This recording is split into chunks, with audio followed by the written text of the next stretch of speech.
What's up, everyone?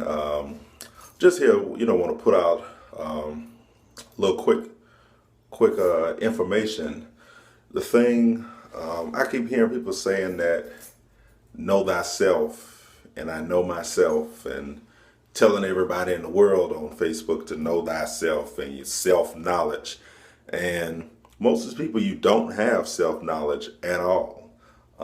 What it's meaning by self-knowledge is not saying that you can recite a fact that happened historically with people of your culture, or you can state a fact of something that happened back in 1943.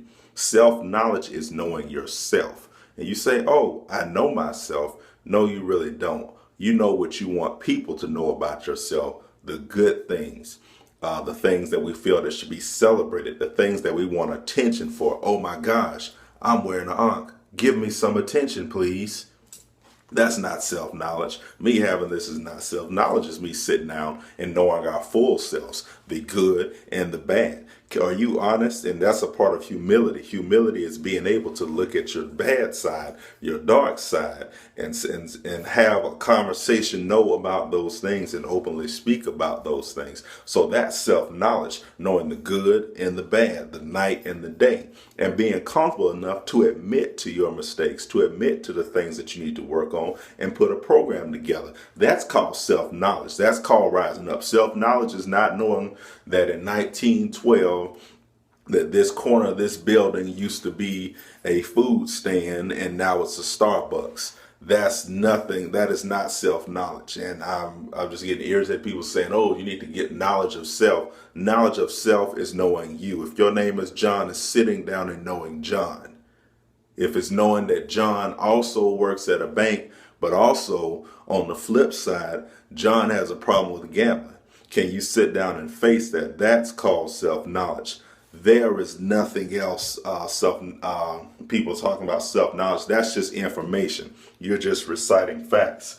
And the more what we're trained to do is to resist the bad things, or the things we don't want the world to know about, to resist those things.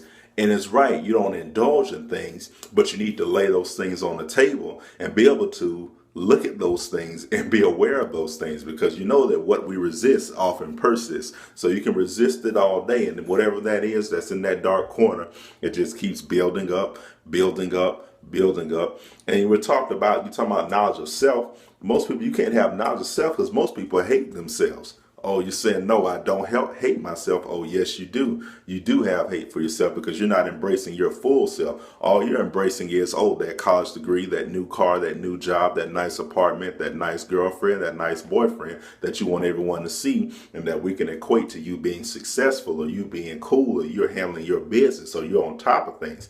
There's another side to you as well. Can you embrace, do you have the humility to embrace that and say, hey, sometimes I lie too much. Sometimes I start shit.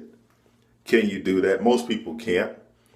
And most people, those things that we need to work on, our bad self, we resent and hate those things. And it makes those things, hate breeds hate.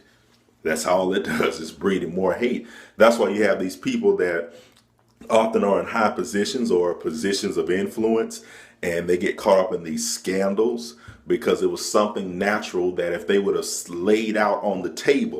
laid that issue out on the table and addressed it, discussed it, and dealt with it, they wouldn't have ended up hurting or taking advantage of that person. You wonder, oh, how did Pastor P end up doing this and get caught in this? Because he was suppressing it. Yes, he was an angel, he was a saint, or whatever you want to call it, but he didn't embrace his full self. A lot of people saying you have knowledge of self. When you say that to me, make sure, and I'm not saying I'm perfect, I'm just putting it out there, that when you say you have knowledge of self, have you sat down and meditated? Have you sat down and delved deep inside of yourself? It don't involve an ankh, it don't involve a tattoo, it don't involve a dashiki, it don't involve anything. Whatever your culture or history are, whether you white or black or anything, that doesn't involve that. It involves getting to know you, the good and the bad, and putting a plan together to bring the bad under control, not to suppress it. No one can destroy you if you're honest about yourself. Somebody, no one can expose you. See, that takes away the exposure. How are people getting exposed? Just for the fact that they're trying to suppress stuff. They don't have knowledge of self. You have a lot of leaders getting exposed, getting in scandals because they don't have knowledge of self. They got knowledge of a lot of facts.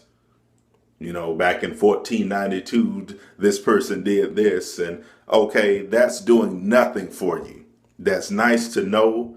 It's nice to hear it recited, but it's doing nothing for you. Love yourself. So when you say you have knowledge of self, do you know yourself personally? Ain't nothing you can get out of a book or from anybody's program or anybody's special oil or whatever. It's getting to know yourself, the good and the bad. Can you embrace yourself as a whole, as a complete, and not suppress and degrade your those things you don't want the rest of the world to know? I hope I didn't go too long. I just wanted to drop that really quick. Y'all have a good day.